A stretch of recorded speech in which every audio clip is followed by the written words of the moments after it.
বাংলাদেশের একটা আলেম বলতে লজ্জা লাগে, বিশাল বড় বক্তা, আগে মাহফিলে গিয়ে গিয়ে লাঠি ধরে ধরে বক্তব্য দিত। জোনায়েদ আল হাবিব চেনেন না? ও সাম্প্রতিক নির্বাচনে দাঁড়াইছে, সমর্থন নিয়েছে বিএনপির, ভালো নিতেই পারে, কিন্তু সে বক্তব্য দিচ্ছে যে বিগত সময়ে শেখ হাসিনা দেশের উন্নতি করেছে, দেশকে এগিয়ে নিয়ে গেছে, আগামীতে তারেক রহমান প্রধানমন্ত্রী হয়ে দেশের উন্নতি করবে, দেশকে এগিয়ে নিয়ে যাবে, এমন ভাবে তেল মেরে বক্তব্য দিচ্ছে। ওইদিকে হাসিনাকে খুশি করতেছে, তারেক জিয়াকে পাম মারতেছে। কথা কন না গা, কেন তারেক জিয়া প্রধানমন্ত্রী আগামীতে হতেই পারে, আমাদের কোনো আপত্তি নেই।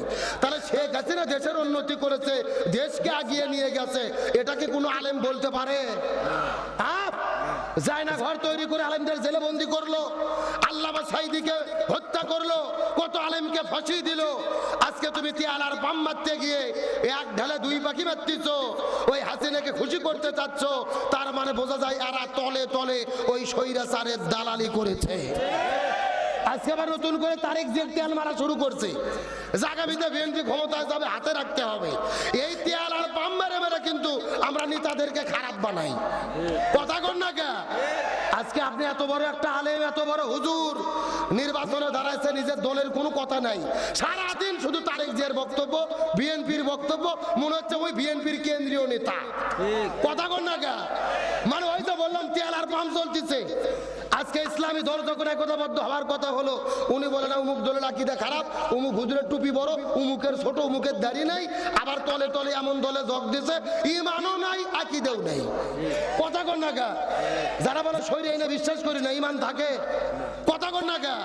তার মানে বোঝা গেল ইসলামী দল আলেমেরা একতাবদ্ধ হতে বললে আকীদের প্রশ্ন তোলেন, আবার তলে তলে সুবিধা নেওয়ার জন্য, এমপি হওয়ার জন্য, আসন পাওয়ার জন্য সকলের দালালি করেন। এগুলো সিটারি বাটপারি ছাড়া কিছু হতে পারে না। এর আসলে আবার নির্বাচনে দাঁড়াচ্ছে ব্যারিস্টার রুমিন ফারানা, চেনেন না? একেবারে বাঘিনী মহিলা, বাঘিনী। গতকালকে ম্যাজিস্ট্রেটের কাছে যাইয়া একবারে বুড়ো আঙুল দেখাইছে, ভিডিও দেখছেন না? এমন এক ঝাড়ি মারছে ওখানে কুপকাত ম্যাজিস্ট্রেট, ওরই সাথে খেলা হচ্ছে জোনায়েদ আল হাবিব, মানে খেলা জমে গেছে। এত পাম মারে লাভ নাই, তোমার হাতত মূল্য ধরে ছেড়ে দেবে। কথা কন না কে? সুতরাং তেল পাম মারা বাদ দিয়ে তুমি কি করবা হুজুর হিসেবে? তোমার কি দায়িত্ব? সেই বক্তব্য দাও। তেলবাজি রাজনীতি 24 পরবর্তী দেশে আর চলতে পারে না। আসেন তাহলে আলোচনা করতেছিলাম, ইবাদত কত প্রকার, আরো ধরে বলেন। 1 নম্বর ব্যক্তিগত ইবাদত, 2 নম্বর পারিবারিক ইবাদত, 3 নম্বর সামাজিক ইবাদত, আর 4 নম্বর হলো রাজনৈতিক ইবাদত। জোরে বলেন কি ইবাদত? এই ওয়াজ করতে গেলে যত সমস্যা। অনেকের প্রশ্ন যে হুজুর রাজনীতির ভেতরে আবার ইবাদত ঢুকলো কেমনে?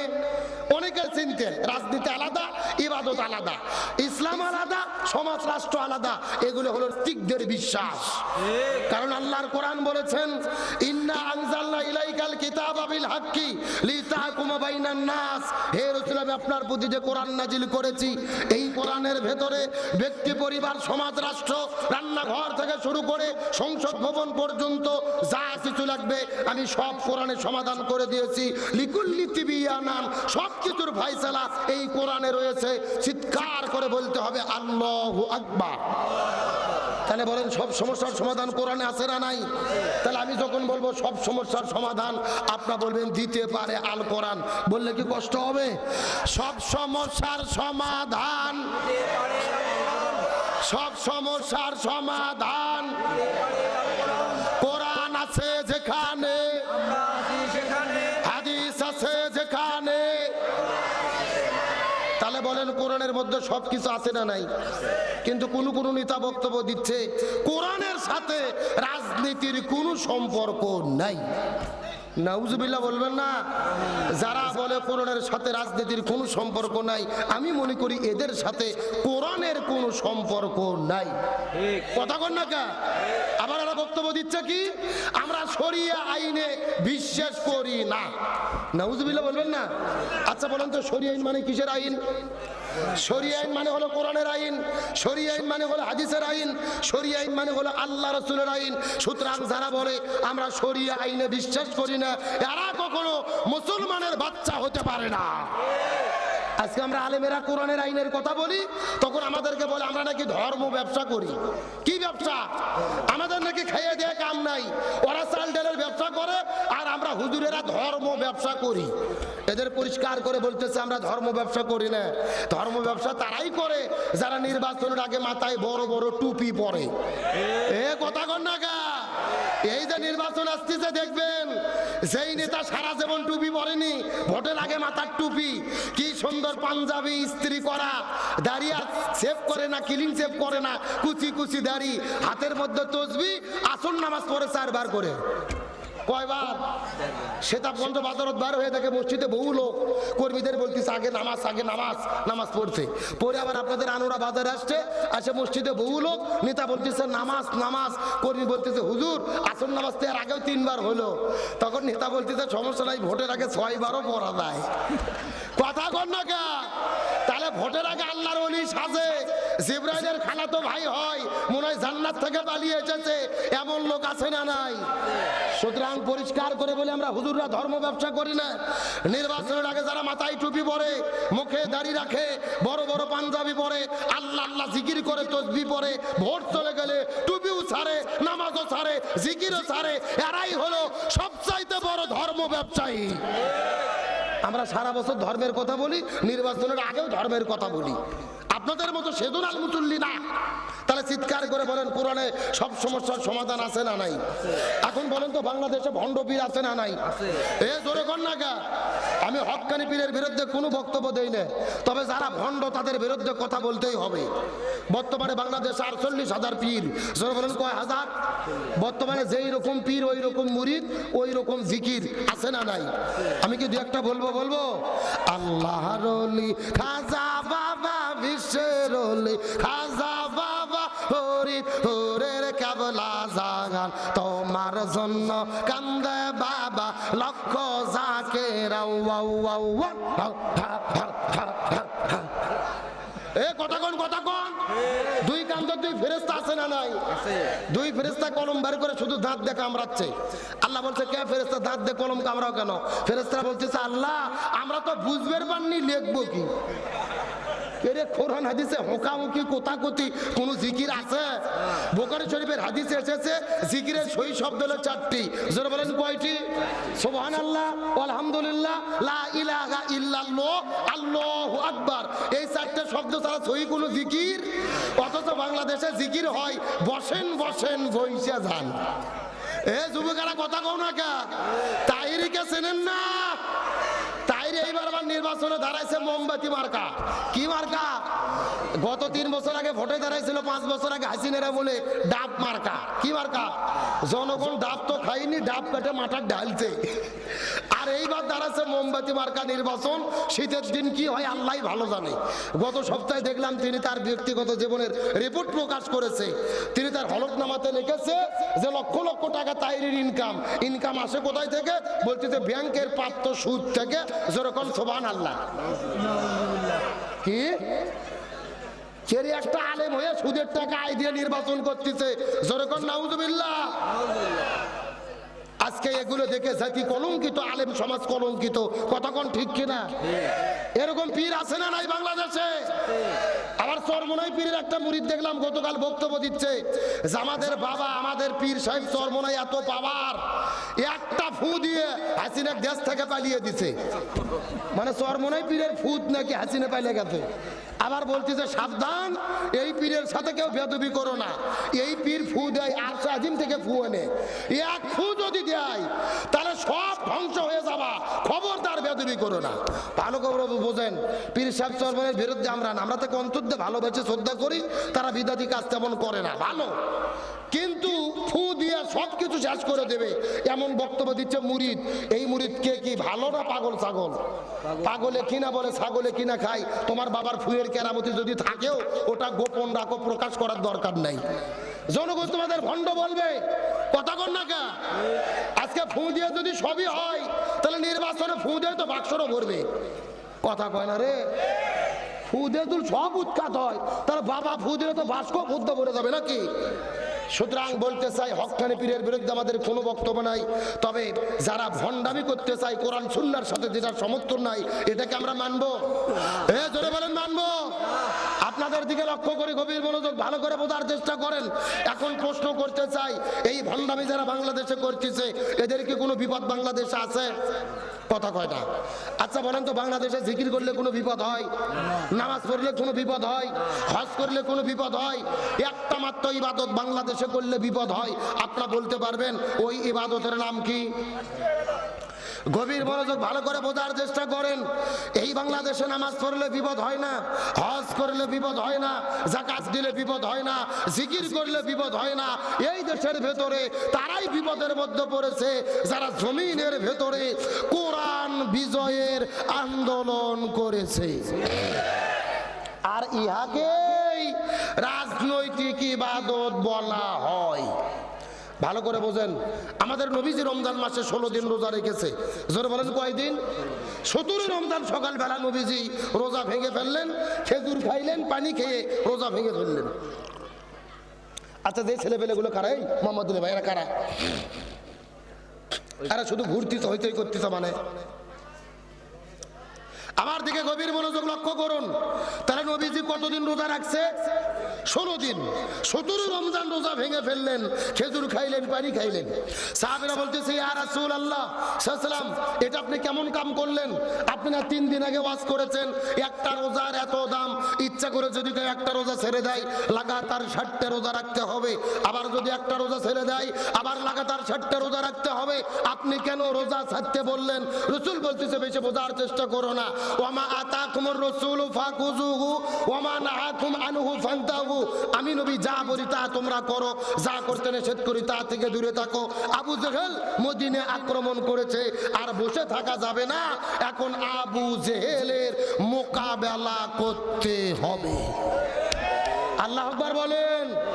তার মানে বোঝা গেল রোজা রাখা ইবাদত, তবে রোজার চাইতে দামি ইবাদত হলো এই জমিনের ভেতরে কোরআন বিজয়ের আন্দোলন করা। আমার বন্ধুগণ, মুসলমান ভাইরা গভীর মনোযোগ লক্ষ্য করুন। কোন দিকে নজর নাই, কোনো দিকে তাকাতাকি নাই। একটা দৃষ্টান্ত দেওয়ার পরে সামনের দিকে যাওয়ার চেষ্টা করব। নবীজির সাহাবী হযরত হানজালা রাদিয়াল্লাহু তাআলা নতুন বিবাহ করার পরে ওই বউটাকে সঙ্গে করে নিয়ে যখন তিনি বাসর ঘরের মধ্যে চলে গেছেন, ওই বাসর ঘরের মধ্যে যাবার পরে স্বামী স্ত্রী প্রেম ভালোবাসা মহব্বত চলতেছিল, ফুলসজ্জা রাত পার করতেছিলেন।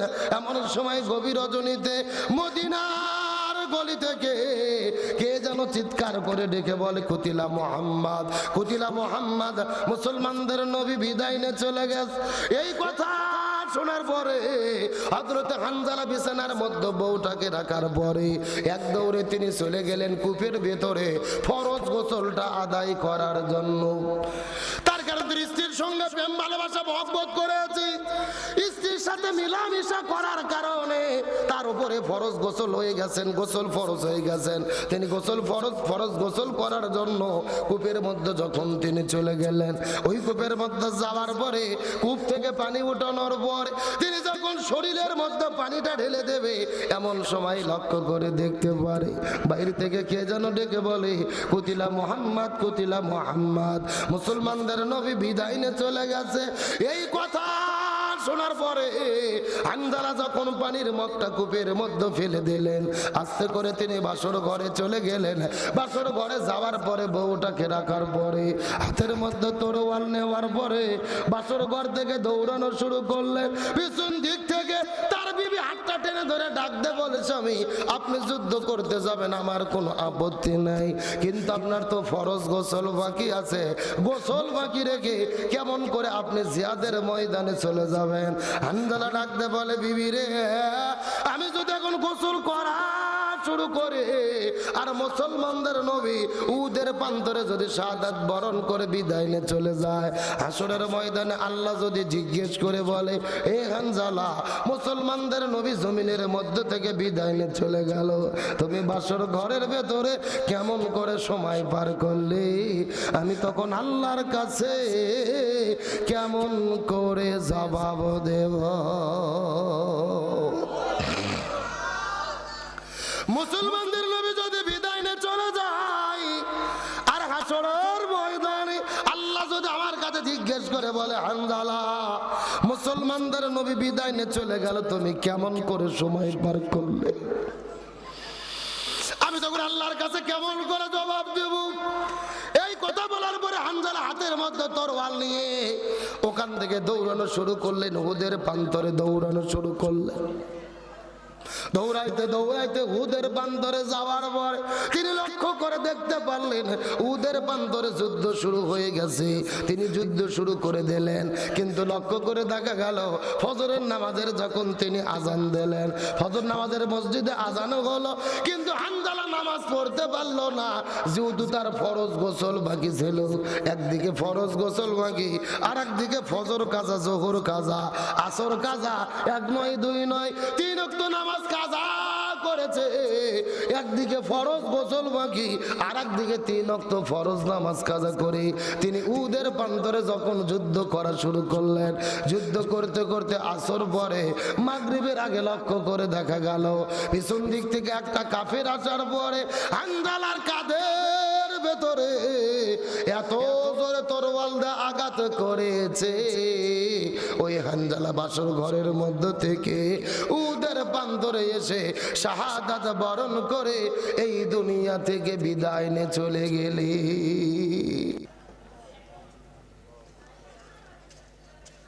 ওই ছেলে পেলেদের কথা বন্ধই করা গেল না।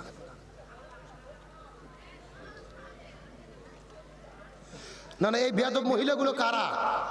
এদেরকে আমি শুরুর থেকে বলতেছি, এখন পর্যন্ত কথা বন্ধ করলো না। এরা কি বেয়াদবি করার জন্য আসছে নাকি এই মাহফিলে? না এদের পরিবার খারাপ, কোনো ভদ্র পরিবারের মহিলা তেমন হতে পারে না। একটা কথা কেউ বলতে পারবে না।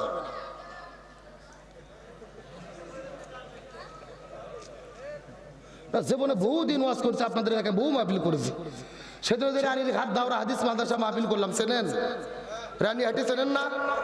অন্তত 15-20 হাজার মানুষ, তাও তা তো হইছই নাই। আরে এই মাত্র 400-500 লোক বসে আছে, তাই থামান যাচ্ছে না, সমস্যা কি?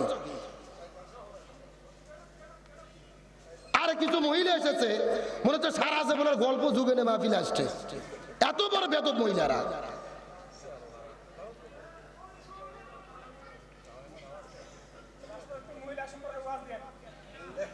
যে মতো সাইজ করবো জায়গা মতো যাচ্ছে, একটু সময় দেন। জি আমার বন্ধুগণ, মুসলমান ভাইরা গভীর মনোযোগ লক্ষ্য করুন। ওই হানজালা জমিনের মধ্য থেকে শাহাদাত বরণ করে বিদায় নিয়ে চলে গেলেন। বাসর ঘরে বউ রাখার পরে শাহাদাত বরণ করে বিদায় নিয়ে চলে গেলেন।